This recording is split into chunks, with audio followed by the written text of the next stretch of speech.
Well,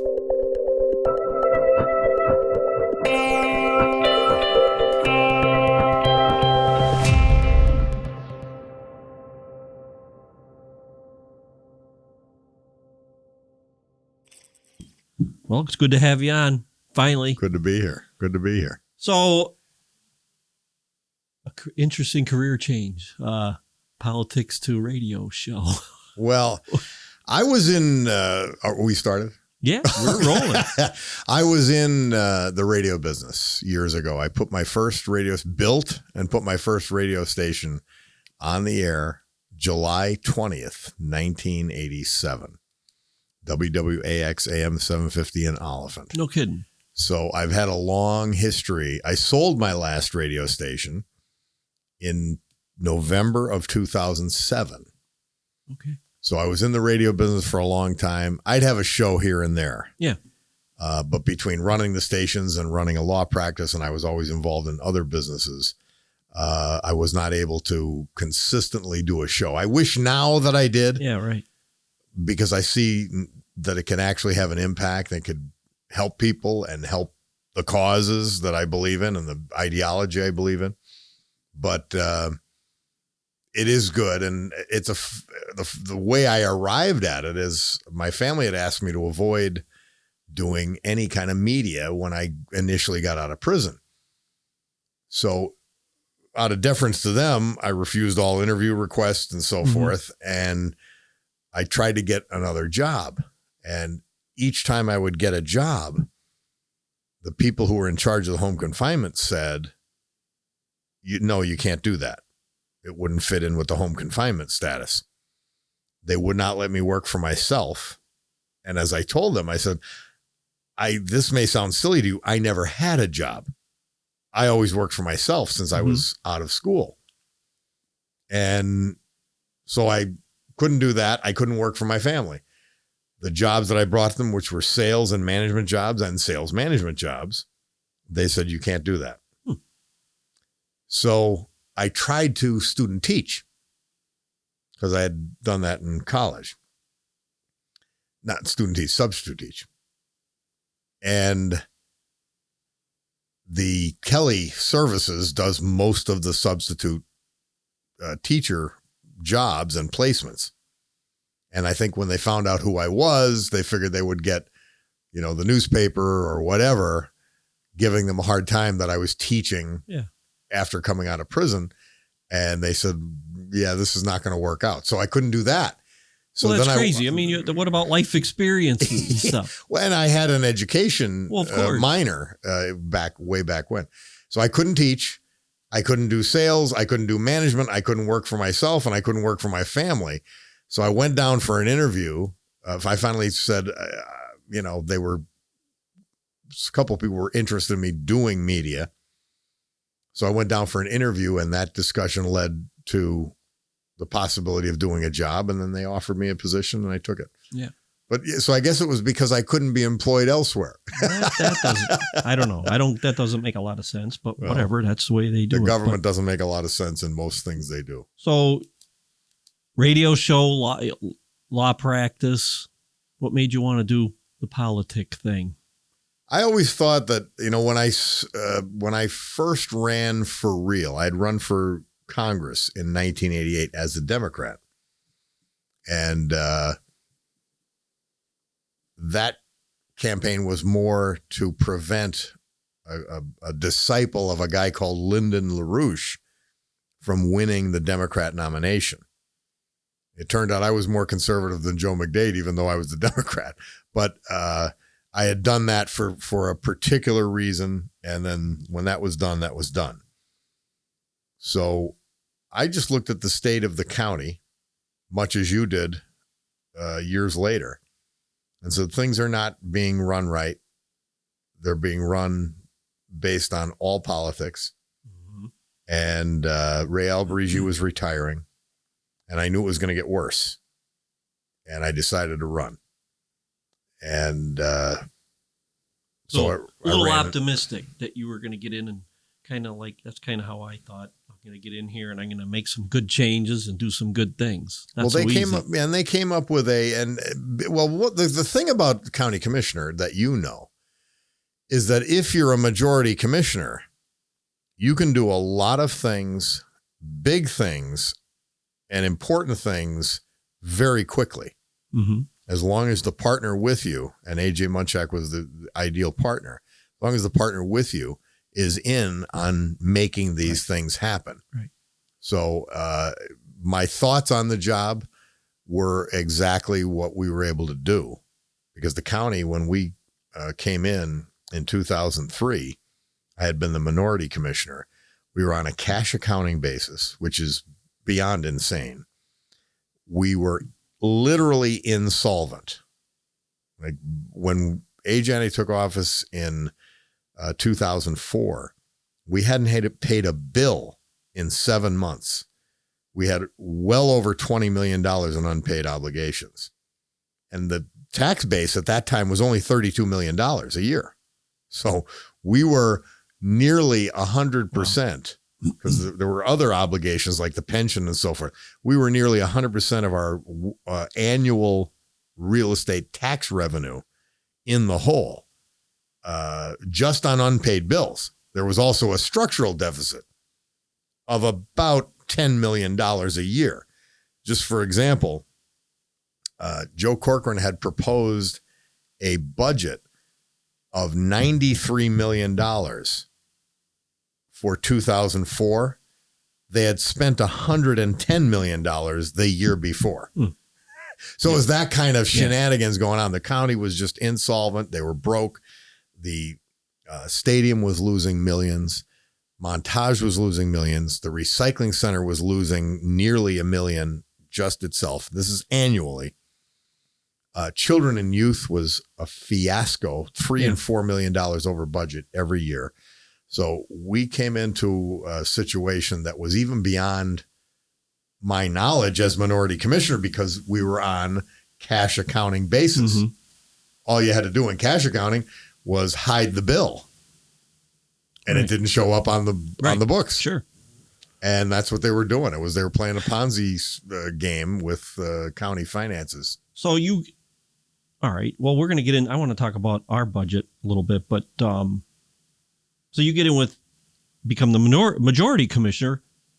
Minority in 99, majority in 2003 to be 2004. We start our administration. And that's kind of where I'm looking, like into the future. If I become a majority commissioner, how'd you start fixing all these problems? I mean, we just took them on. We hired the best people that we could find, regardless of whether they supported us or not. We kept some people. And he turned out to be fantastic. Dave Lloyd, the IT was a disaster, and was just, it was 1980s. Mm-hmm. But I told Dave, I said, Dave, I'm going to keep you. I don't know if you're good, bad, or indifferent. I'm going to keep you because we've got to know how bad it is.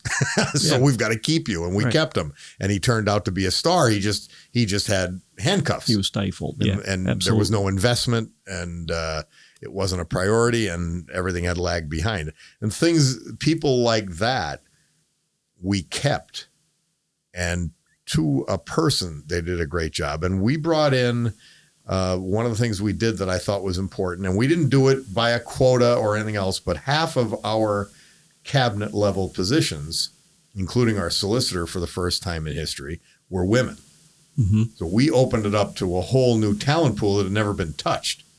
And we didn't care if you were Republican or Democrat. We didn't care if you were male, female, right, what your race was, whatever your status was. Did you support us? We didn't care about any of that. We said, we need good people because this is a crisis. Yeah. And it helped. That's about where we are right now. And you're getting there. And I don't necessarily play the politics either. I mean, you need good people, and if you're a good person at this point, it doesn't matter. We need good people.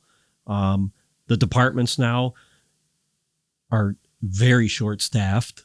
Tax claim has maybe 3 people. The assessor's office, and they're up to their armpits. they have maybe a half a dozen people in the office.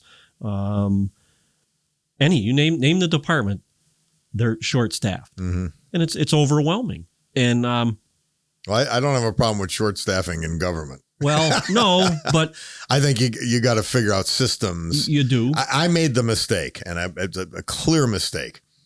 When we were confronted with our financial issues, they were so grave that I flinched from firing people, and we should have had a massive layoff and started county government all over. Mm-hmm. We raised taxes instead. I would have done the other. If I had a choice again, we could have dramatically reduced the size and scope of county government and made it work and live efficiently within a much smaller footprint.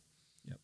That was a mistake. I own that. Yeah. But at that time, looking at who they were, even though they weren't our appointees, they were real people. They had families to support. Right. People would come up to me and say, look, my mother lives with me. I've got to, the stories meant something to me. So instead of the layoffs, we raised taxes substantially to try to catch up, figuring we will reduce spending slowly after that, which we started to do. Mm-hmm. And we did cut taxes marginally every year and would have continued to do so. But it was a mistake to raise taxes to the level we did. I agree with it. Well, so all I'll tell you is, Chris, keep things lean and make these offices more efficient if you're blessed with becoming the majority. Well, and that's what we have to look at. We look at our biggest expense right now is the prison. It's astronomical. Always is. The sheriff's department is another big one with all the employees, and now with all the buildings. We have sheriffs at the Globe. We have the sheriffs at the DA. All the magistrates want sheriffs, deputies there. Well, what people don't understand is that you can't necessarily control the overtime and the part-time at the sheriff's office. It's not within your bailiwick, even as majority commissioner. It's not, because we're dealing with 7 unions in the county. Yeah. That's just one of them. Yeah. And then we have the new processing center on the backside of the prison. So we need staff there. So, it starts adding up. Although, again, the sheriffs perform a very important function. It's critical in this day and age you have security. So absolutely. Yeah, you've got, but the one thing that had never been done, Chris, and if you have an opportunity as majority, have security experts come in and analyze what they need. Right. You have reduced dramatically with the advent of that new facility behind the prison. You've reduced, I think, dramatically, but certainly substantially, the transportation issue. Right. So maybe you can start there. But and that is a start. And we'll have to see how this goes. But right now it's a difficult situation. We're looking at there's our proposed budget, which we're going to start getting into here in the next few days and get that out. But it's projected a $7.5 million deficit this year. So now, how large is the surplus now? Well, the surplus, I think last year was at right around 20. So we'll knock it down. So it's being reduced dramatically. Yeah. Well, you can't. We faced the dual threat. We faced that mountain of 20 plus million in unpaid obligations. But we also faced a structural deficit, which apparently you're facing now. Well, and that's where we're headed. Yeah. You'll end up there. When we first got in, the first thing that I was coerced into doing, and again, I thought, well, this is hopefully the right thing, and we did a small tax increase. I think you did it for the right reasons, but they're never the right thing to do. Well, of course, given the size of county government, right, and its inefficiencies. Well, but I'm a new guy coming in. I think you tried to do it. You did it for the right reasons. But for me, Chris, and I think for most voters, if you say, look, in retrospect, that was a mistake. I wouldn't do it again. I'm sorry I did it then, but I've learned. Yeah. And I think everybody will accept it. Well, I'm not I'm not happy that we had to do that. I'm certainly not happy as a conservative Republican that I was the guy that had to help do that. But, the fact is, we had everybody's blessing that was going to take care of the situation. We'll be good. You won't have to look at this again and now. It never does. No, it doesn't. No, it doesn't. Shame on me, but it doesn't help. Well, certainly when you're in the minority, it doesn't. Right. Because you're not in control of the growth and costs that they're going to pursue. Their budget. It's now their that budget. they know they've got you to blame politically. Well, it was a joint effort, and it was, like you said, good intentions, but, I'm not I don't have a problem so much of doing a tax increase if you're going to spend the tax money wisely. Well, they never will. And they don't. They never will. It's remarkable. So the $7.5 million, if that's what it's going to end up being, and on the same page too, we're looking at, proposed wish lists for the different departments, and they're looking at, well, these people want raises, this one needs a bump, that one. Whoa! I said, wait a second. Whoa! Time out! We have a snowball rolling down a hill right now. It's getting bigger and bigger, and you want to give a bump, a pay raise? I said, absolutely not. You got to start with freeze hiring, freeze salaries. We got to take a hard look at everything. What's necessary, what's not. I mean, we have to have the prison. I would tell you, and not to be an obstructionist, just advice-wise, don't ever vote for their budget. Because even if you agree with most of it, you'll never agree with all of it. There'll be significant components you're against, and you won't be in charge of executing that budget until it's their budget. You're majority commissioner. That's where we are. And so they'll drive it wherever they want to drive it, using your vote to do so. Yeah. Well, we're going to see where this is. We're just working on this now. We have Tom Durkin, which I think he's a very intelligent guy. Does a good job. He's leaving. He's retiring this year. Mm-hmm. He's going to have there's some pretty big shoes to fill there. I mean, you can ask Tom a question from 10 years ago. I'll give you the answer. Yeah, we had Tom and Steve Barkowski who were putting them together.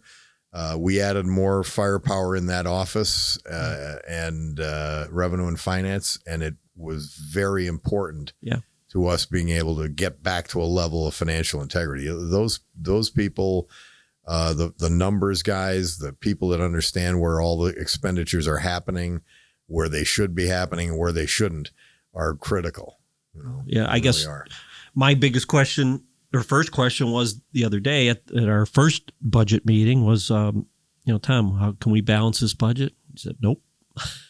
So, well, maybe you can. They certainly don't have any plan on doing that. So I don't know. It's going to be interesting now in the next couple weeks and see what happens. But I can tell you right now, they're not getting a tax increase vote out of me. No way.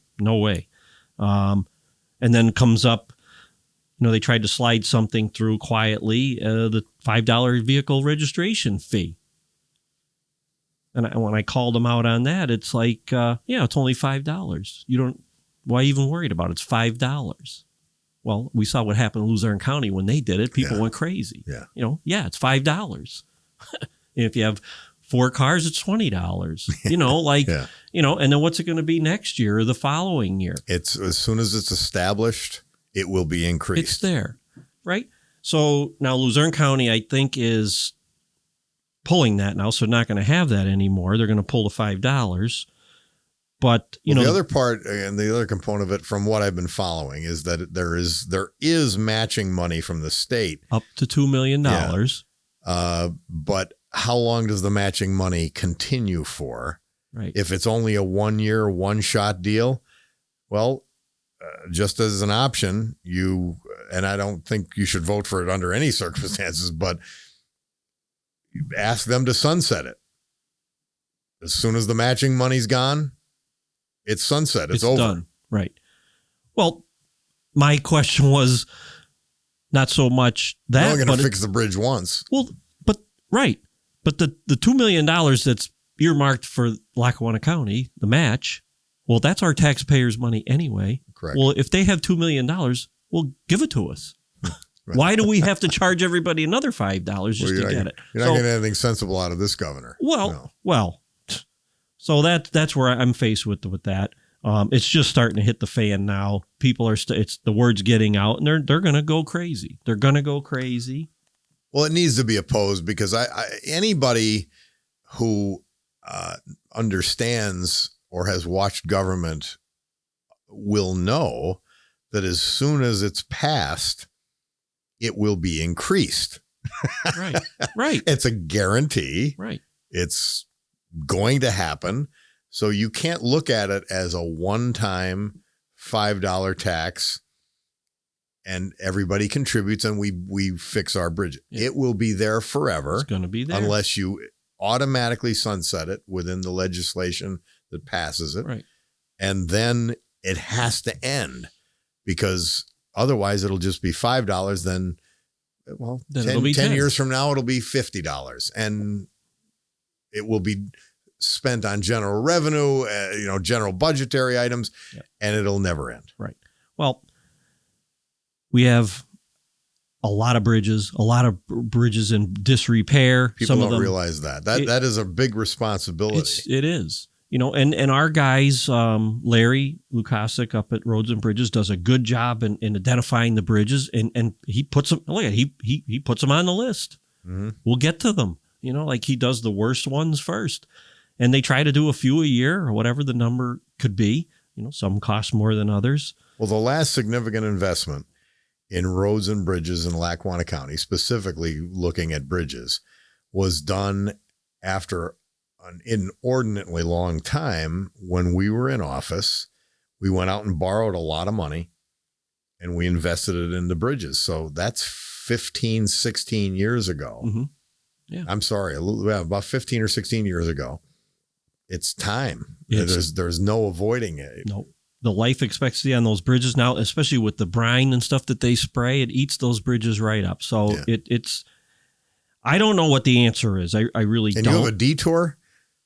You have a detour in Covington Township for a bridge. You might have to go 20 miles. Right. It's a significant strain on the economy. Yeah. It's a significant inconvenience. It's, Well, they're looking at, what came up was leasing a temporary bridge to put in place until we get ready to. We bought a couple of those. They're not around. There's one of them is actually in place off of Route 307. Right. And they never replaced it. Right. It's still there. And I think maybe the other one is at McDade Park. I'm not 100% sure where it is, but it's somewhere. Yeah. So we're going to lease one and when it comes right down to it, I think for $40,000 more, you can own it. Well, I'd buy it. Yeah. Well, so we are buying it, which makes sense, obviously, to me. And we can use it again when we need to, but who knows how long it's going to be in place. Mm-hmm.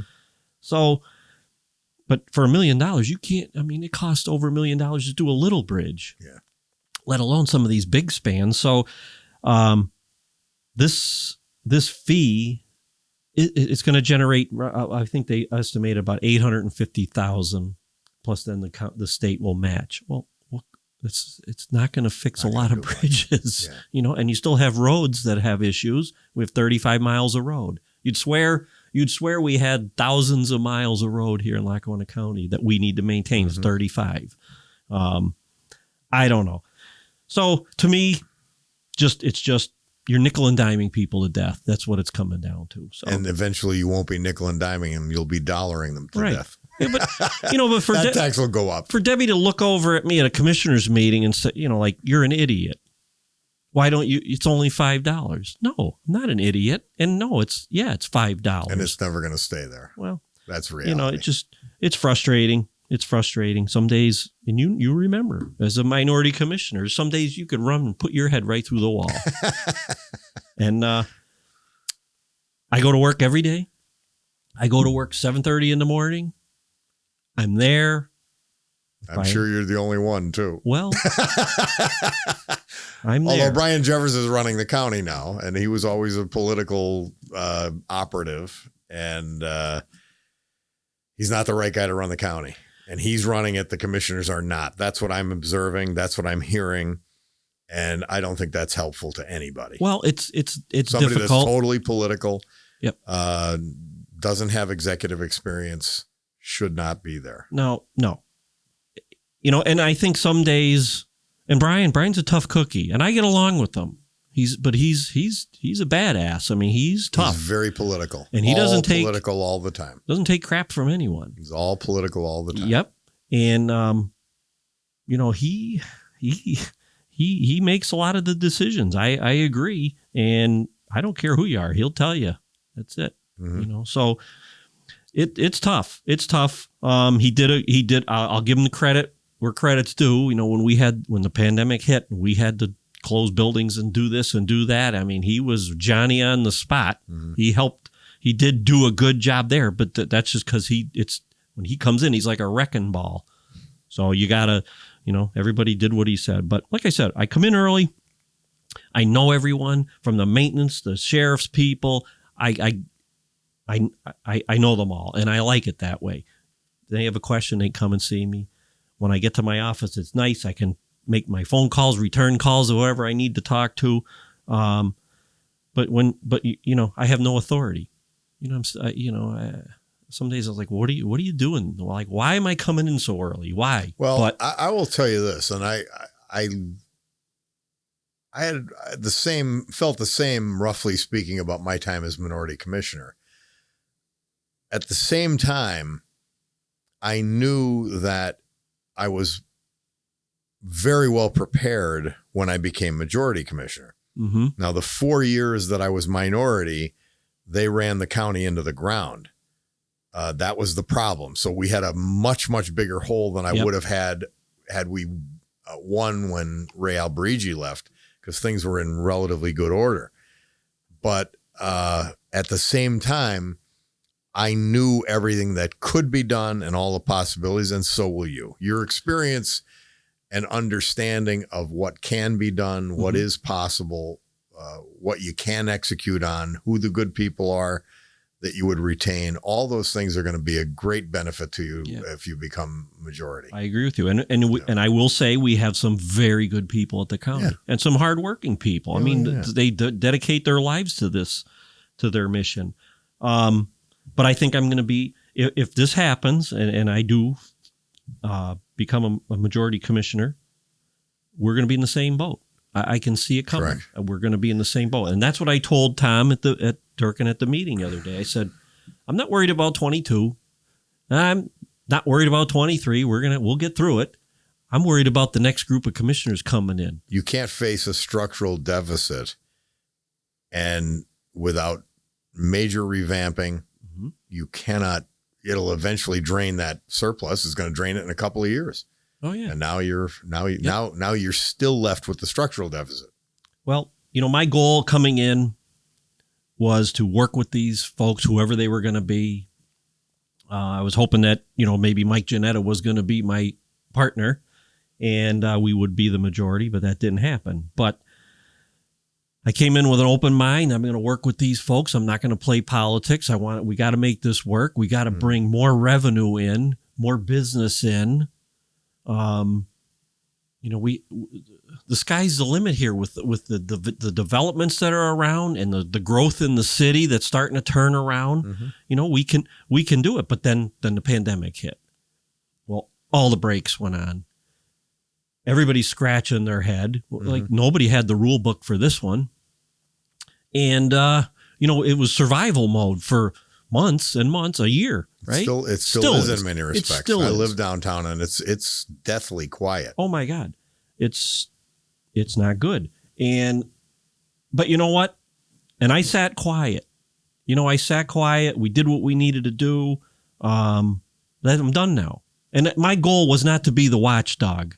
I'm the watchdog now, so I have to be. You have to be. Well, I have to be. Yeah, there's no choice. But I thought we were going to have some cooperation, which maybe I'm foolish. Everybody does, right? So it didn't happen. It's not the way it works. No, it didn't happen. But the biggest question I get during the day, hey, what are you doing for lunch today? Like, I don't know. That's all you're worried about. Mm-hmm. Like, what? Isn't there anything important that we need to talk about? But, we'll see. We'll see how it goes. But I'm Well, Chris, one of the things that we did, because it was not just because it was a crisis, but because I had watched administrations going all the way back to Luger Pettinato. AJ and I divided up the duties. And I did things in a number of categories, whether it was construction personnel, and I was in charge of that. He was in charge of the nursing home. He was in charge of the accounting. So, and that his word was final there. And I pledged to support him, whatever decision he made. If I had input beforehand, I would give him the input. Right. If I had a complaint after the fact, I still supported him, but complained to him after the fact, and vice versa. Right. So we operated separately, and it did two things. Number one, it allowed us to do twice as much, literally. And we had so much to do. I mean, the courthouse was condemned. You had no working elevators. You had garbage cans collecting water in the hallways. You had 20 tons of pigeon dung up in the roof. Right. It was just a catastrophe. Everything was a catastrophe. 911 was in an incredibly vulnerable position. Outdated equipment, you name it. The stadium, and they were en route to losing $2.7 million that year. The recycling center had lost $850,000 the year before we got there. The ski resort had lost over $1 million the year before we got there. It just was, everything was falling apart. The buildings were a mess. We had torn carpeting up in the commissioner's office. I mean, you would be embarrassed to have somebody to come from out of town with duct tape holding the carpets together. So everything was a mess. Everything was actually in deplorable condition. Now, if we hadn't separated duties, we couldn't have done what we did. We couldn't have done and taken on all the things that we did. And the other part of it was not just getting things done. The other part was that I watched the old two-step. I go to Commissioner Munchak and ask him for a favor or a job or this or that. And he says no. Well, the next person they would go to was me, the other majority commissioner. Right. And now I might say yes, because I didn't know he was to see AJ. And I watched it with Luger Pettinato. I watched it with Alberigi and Corcoran. And I said, well, okay, we can't let that happen. There's a constant undermining. And AJ and I trained ourselves and agreed that if it comes in a particular area, even if you have to for a show, pull out your list and say, no, that's not in my area of authority. You have to see AJ. And then they've got to see AJ. And then AJ makes that decision without me undermining him, without a second chance at it. And that saved not only time, but it saved friction between AJ and I. It was a huge difference in how to move forward, and it allowed us to move forward. And I think, you know, when you become majority, you'll probably be, I hope to God you won't be in a similar level of crisis. But at the same time, I hope that you'll be able to operate independently with your fellow commissioner and have that level of trust. Yeah. That you could say, okay, I could trust what he's going to do. I could trust where he's going to go with this. Right. Well, that's what I'm, and it's a little early, but it's not early. I am looking. When you've got to think about your running mate. And I do. I have some thoughts. Very important, because you have to get along. And at least in my view, that's how you have to administer it. So you have to trust that person totally. Yep.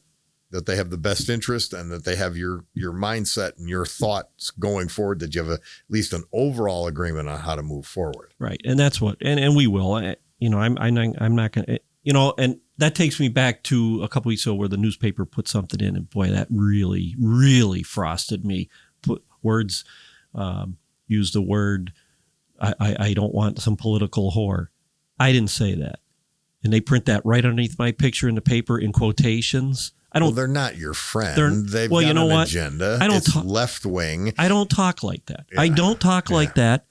I hear the chatter on the 6th floor. You'd swear you're up there with longshoremen sometimes. I don't talk like that. So, I had heard that. I didn't see it. Well, I don't read the paper. I don't read the paper in depth either every day. I have to read it. Somebody for my job. called me and said, I'm like, what? So, it really frosted me that that they actually printed. Was that in the Boris column? Or yeah, it was Boris. Oh, and, wow. it's like, well, did you say it? I don't know. I don't talk like that. I'm pretty sure I didn't say that. So, no. So, shame on him, that they would even print something like that. But that's the paper. So, guess what? They'll do it to you repeatedly. Guess what? Don't call me. Yeah. Don't call me. You want a response? It's going to be written only, so I know exactly, and that's how it's going to be. So, it's. I'll say this though. Unfortunately, there's no good way to handle that paper because it's not a good paper to start with. It's one-sided. But it's not even that. They're not even good at that. Yeah. It's just they parrot all the left-wing talking points. It's an attack on any conservative ideas. It's attack on any Republican ideas. But that's all it is. It's rote. They know like everything falls into a slot. They don't do good reporting. They don't pursue, and you're seeing that now, they don't pursue what is actually happening when it's people that they favor or who kowtow to them, right? As this administration does as much as they can. So you're not going to get fairness out of them. So, yeah, I don't know if there's a right way to handle them, though. They're just going to be what they are. There's not, because they're always going to be one step ahead, and they have barrels of ink and rolls of paper. So where are you going? Well, they're a lot less influential than they used to be. Well, we have a radio station down the street that can respond to them, and we have more listeners than they have readers. That's right. Well, hopefully my podcast will get there. But instead of, one thing that I did early on, which I think no matter how long I'm commissioner, whether it's 4 years, 8, whatever, probably one of the most important things that I would have done as a commissioner, I feel, was creating the Lackawanna County Suicide Prevention Alliance. I was approached by, she was on my podcast, Kathy Wallace, one day at one of her walks. And she said, the county, we need to get together. I've been trying for years to put together a Suicide Prevention Alliance. And I can't get anywhere. I said, consider it done. And a couple of days later, we had our first round table, and next thing you know, a month later, we had a meeting. Good. And it's typically, there's probably a little over 100 people that are part of it, whether it's state police, local police, initiatives. We have the district attorney's office. We have the children and youth. We have people from drug and alcohol. Make it a little easier for you to be minority, but yet you can do something that important. That's a good thing. Well, and you know what? Never once has the other commissioner said, "How's that going?" Not once. That may be better. So, and it is, it is absolutely. But you know what? It's a good thing. We're doing great work, and the funny thing is, it's all volunteer. Doesn't cost anybody a extra penny. Mm-hmm. These people, we meet at 5:00 in the afternoon once a month or once every other month, depending, and it's on their own time. So, Chris, question for you. I know it's your podcast, but question for you. I hear over and over again, I've never been through it. In fact, I'd like you to take me through at some point. I heard that the government center, because they, tried to stay within an unrealistic budget, whatever. Mm-hmm. I heard the building is a disaster. It's not functional. When you were talking about your battle with the buildings, and Jerry's even said it's the gift that keeps on giving, this building. It was a rush job. It's an albatross. Why they had to have it, I'll never know. Well, we presented a plan to Washoe and O'Brien, and it involved condemning the Scranton Electric building, mm-hmm. which has a big parking lot in the rear of it where you could put an addition on. And we would have had the courthouse. We would have had the Scranton Electric building plus what we would build on the back of it. And we would have had the former Store and Pfister, but the former administration building. Right. It would have all been on the square. And that plan would have worked. They would have been broken up into separate centers for administration.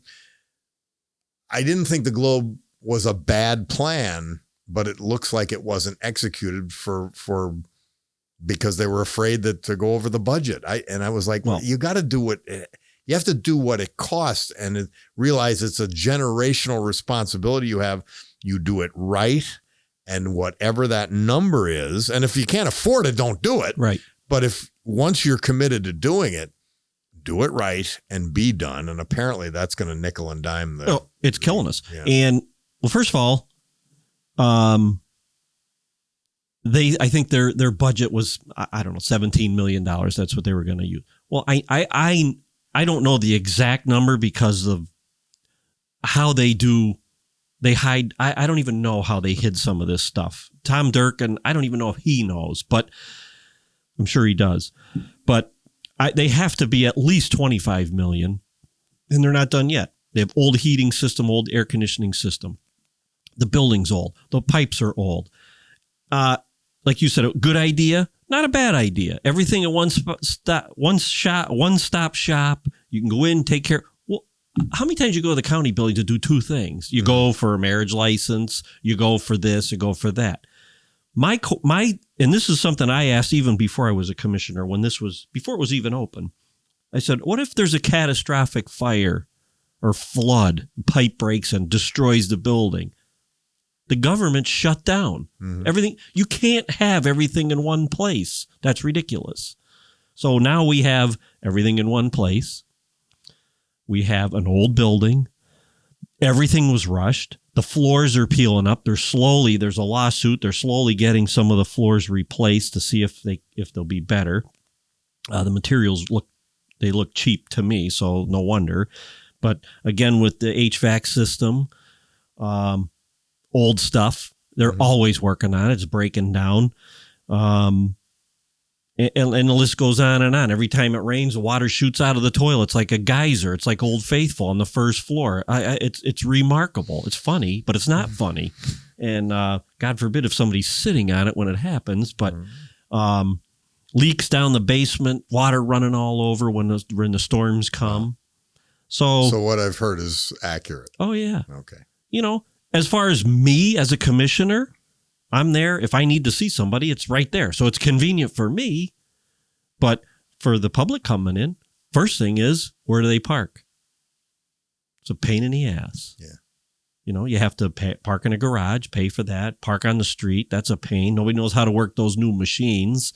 It's easy, but when you have an 80-year-old woman coming down that really doesn't come to the city, and all of a sudden she has to go on her phone or whatever to put in this Pango parking. That's a problem. So there could have been so many better answers. When we did construction, we took each project very seriously. We looked at it as though this is going to have to last for generations, not just a generation. This is going to have to be low maintenance after it's done, because we said, as I said, somebody's cousin might be here and he might not be very skilled at the maintenance part of the job. Yep. And it's got to be done right for a long time. And that's not what they did there, apparently. So, well, you'll be dealing with it. For now, we're going to deal with it and just try to keep it. But that's part of the budget problem. They should have actually they had a good surplus. And while the building was shut down during COVID, they should have done major repairs and faced up to it. I don't know why they didn't. I didn't understand that. Yeah. I don't know. Maybe they have other plans for this money, stuff that they don't tell me all the time. But, hey, we have our commissioner's conference room. I don't even know the final number. They put all new video stuff in and stuff for hybrid type meetings. Does it work? Well, yeah, it's supposed to work. Does anybody know how to use it? No. So I have to figure that out, which I will. So earlier today, I had your show on. I was listening to that before you got here, and talking about voter integrity. That seems to be on everybody's mind, which is... And justifiably so. Yeah. They try to turn that into a conspiracy thing. And try to paint everyone who is concerned about it based on the 2020 election as they're Trumpers or they're this or they're that. I was pointing out on the show today, Chris, this is the most important thing that the county can do. And I know they're not going to look at it that way because they are Democrats, frankly, and they want Democrats to win and they want the system to favor them. But as a country, if 40% of the people, and it may be higher, don't believe, and I don't care if it's the Republican getting elected or the Democrat getting elected, if they don't believe in the integrity of the system that just elected Donald Trump or just elected Joe Biden, our democracy is dramatically undermined. It's a very dangerous place to be. And I would urge anybody that's doing this, and if you have the opportunity as majority commissioner, don't worry about the sides. No. That election will take place and people will vote it. Worry about the fact that this has to be demonstrably and guaranteed to have integrity, the system that's in place, the boxes, you name whatever it is. And now there's already issues with that kind of thing. And if it doesn't, if the procedures don't have a guaranteed integrity, 40% or more of the people are not going to believe the election was legitimate, and they will behave very differently towards those who are governing them when they disagree with them. Right. That mantle of illegitimacy, it started with Hillary in the 2016 election. It's now going on.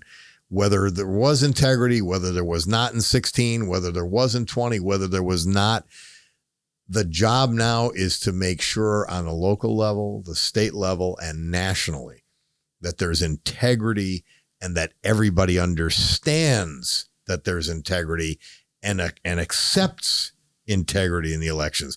The Democrats right now on a national level don't want to understand that. They're trying to undermine voter integrity for their own purposes. If you look at what Bob Casey, with this ludicrous claim and disgusting claim, frankly, called the voter laws in Texas and Georgia and so forth, he called it white supremacy. I mean, that's insanity. Yeah. And that undermines the process. And so you have people like that making comments like that, idiotic statements like that, and repeating them. It ruins everything, even for the party that wins.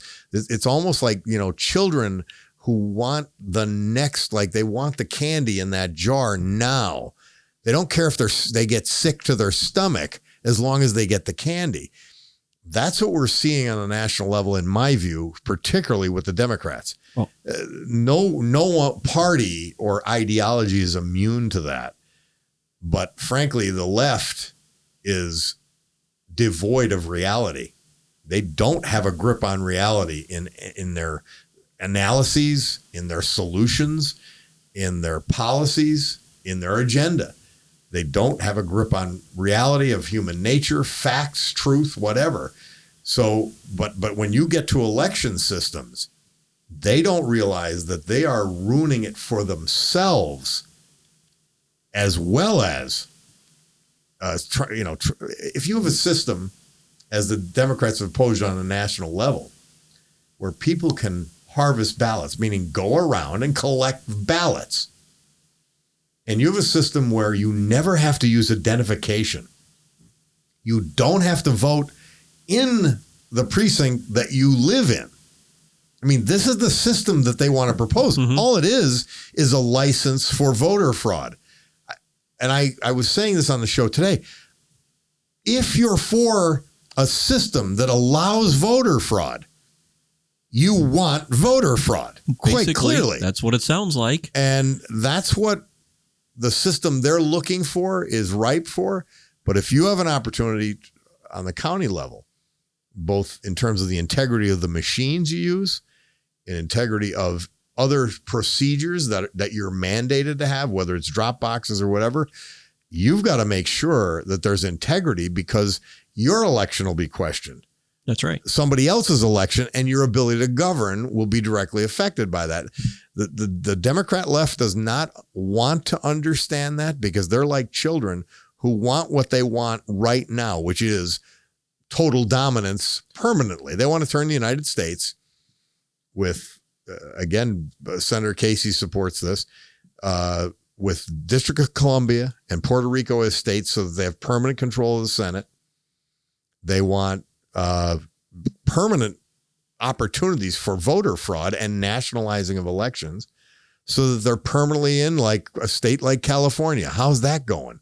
A state like New York. How's that going? A state like Illinois. How's that working? Not looking too good. All failures, abject, total failures, because they've undermined the process in those states so that they're the permanent party in power. Well, so that brings me to, an issue that I have cooking right now. I had an anonymous tip that we had a person with handfuls of ballots going to the government center, broad daylight, approximately 2:20 in the afternoon on the May 17th, I think it was the date. So I had to put in a right to know for the video, because I was technically back then, I was not on the election board. I was a candidate for Senate. So we were able to finally get to the sheriff's department. We sat with the chief, and didn't take long because we had an approximate time with this happened. And sure enough, car pulls up, someone gets out, has 2 handfuls of ballots. We watch them walk in, goes through the front door. We watch them walk up to the building, up to the drop box, unloads one, unloads the other, turns around, walks out the door. Now, I don't know who this person is. It doesn't matter. Republican, Democrat. I have no clue. No clue who he is. And they again, with this integrity of the system is so critical. To not allow that to happen is what you have to do, because your alternative is to dismiss everybody that's in that box. Right. Or do nothing. Both of which are bad solutions for all the people who voted there. So the right way. Right. So we have 6 boxes total. 1 in the county building, 5 out throughout the county. Carbondale, Clark Summit, out Jefferson Township, or out that way, Roaring Brook. I forget the exact off the top of my head, but there's 5 of them.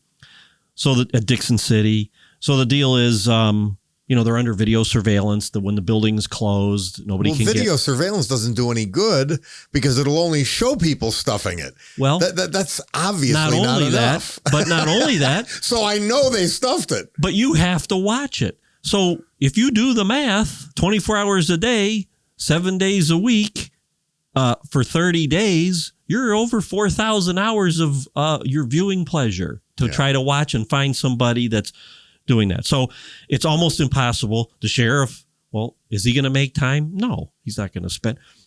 So we're going to see. I might be putting in a request now. I think you have to mostly get rid of them. I really I want them out of here. They are not I want them gone. Protectable. They're not. It's too much of.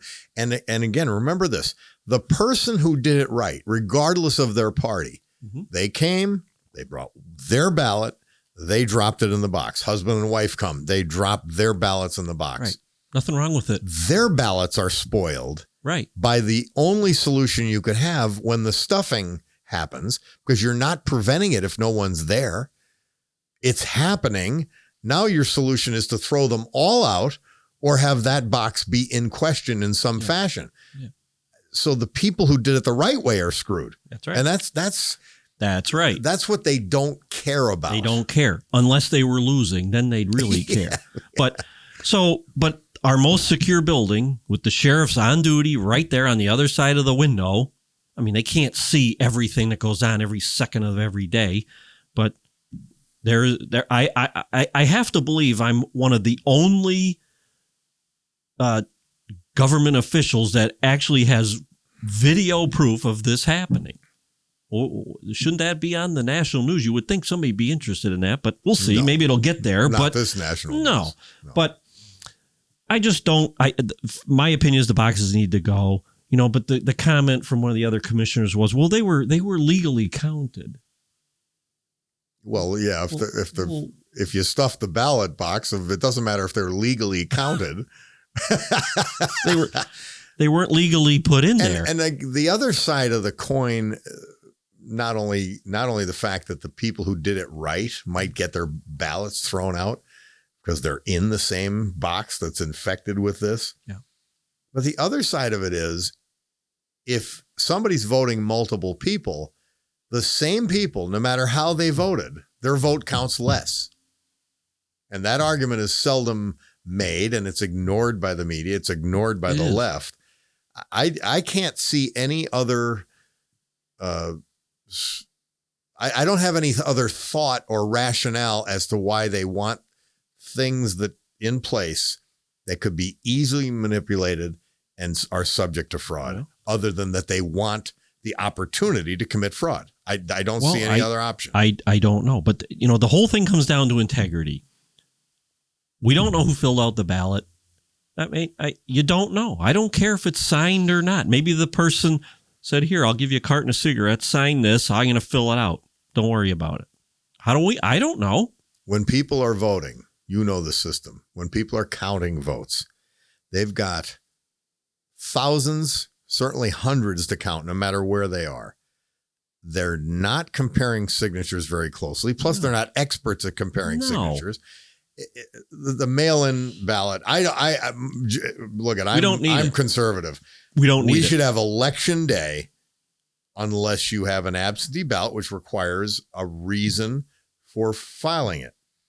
And that's the way it always was. And people remember the absentee ballots were played with consistently and constantly. Yes, they were. So any time when there is a ballot with the voter not physically present, or there's a machine you can manipulate. Most people are concerned about that I talk to. Well, there's a machine that can be manipulated.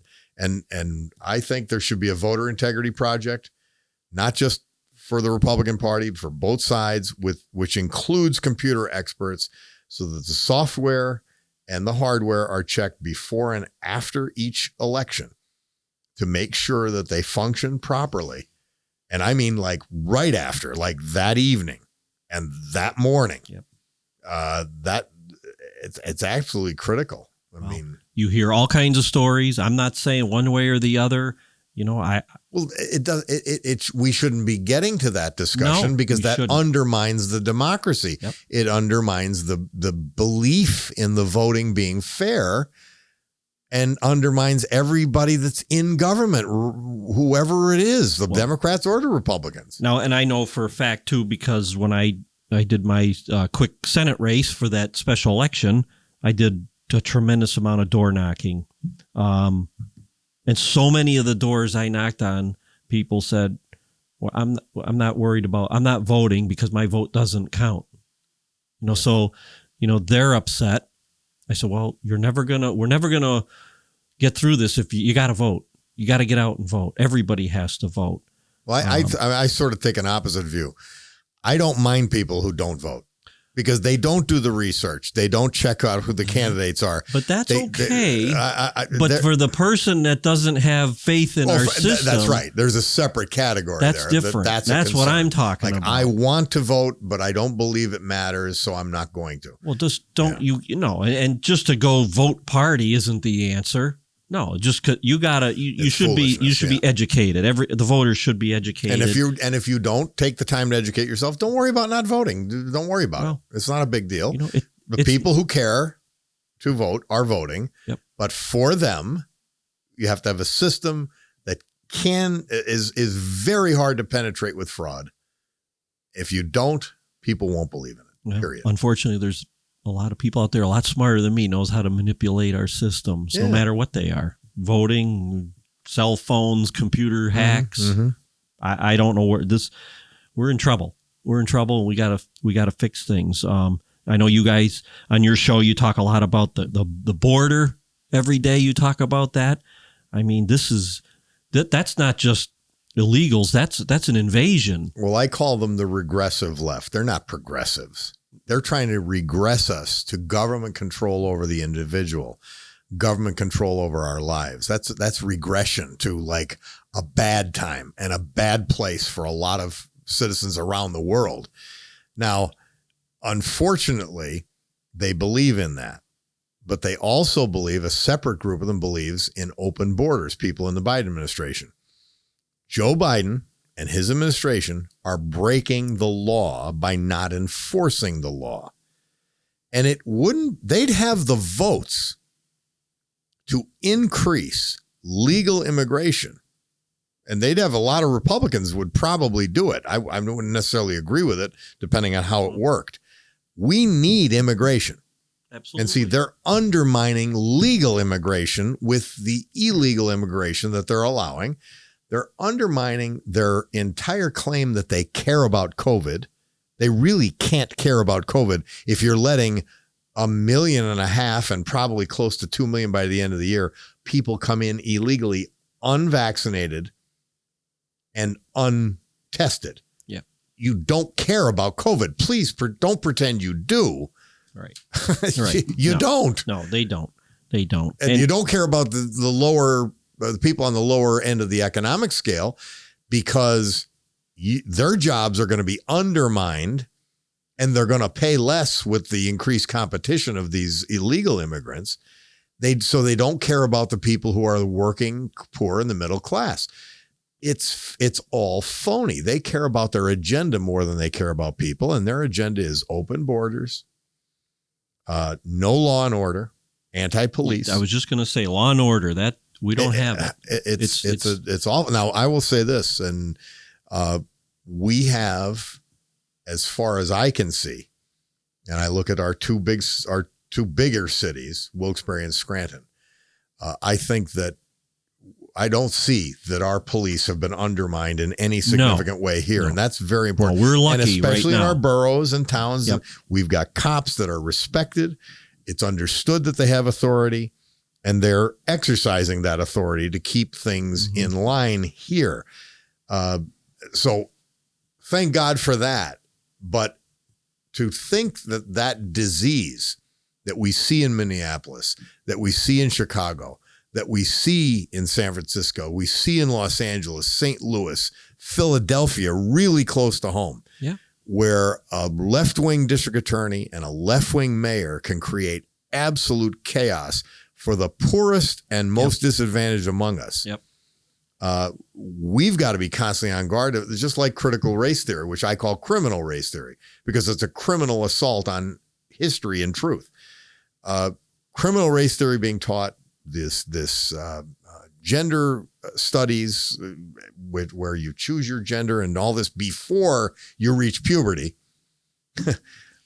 I mean, all of this craziness, we have to be ever vigilant in this area that they don't destroy it and destroy what we have and what has been built up over a long time. We actually have advantages over a lot of other areas that will be all these social issues and the crime and law enforcement that we have here, the crime issues that we're dealing with and how we're dealing with them and allowing law enforcement to do their jobs. They're big attractions in this economy. Yeah. Will I go to Minneapolis to start a business? Well, no, they're moving out. Well, can I get them to Scranton? If we get a Republican governor and have the taxes and regulations be right here in Pennsylvania, Scranton could, and Northeast Pennsylvania could be a boomtown.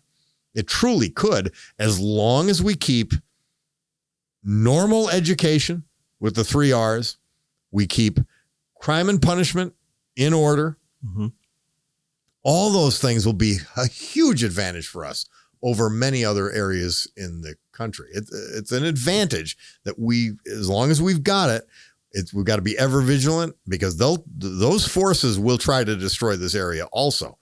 But if we can keep it, and a consensus among Democrats and Republicans that it's important, that's a leg above many, many areas in the country, and we can take advantage of it economically and socially. Well, let's hope, because we're heading down the wrong road if we don't. So, well, look, I really appreciate you coming in. Happy to come. Yeah. And happy to be with you. Mention this on your show, get some publicity. Sure. And, it's just, I'm glad to see you out there and voicing your opinion and getting everybody else. Hey, hey.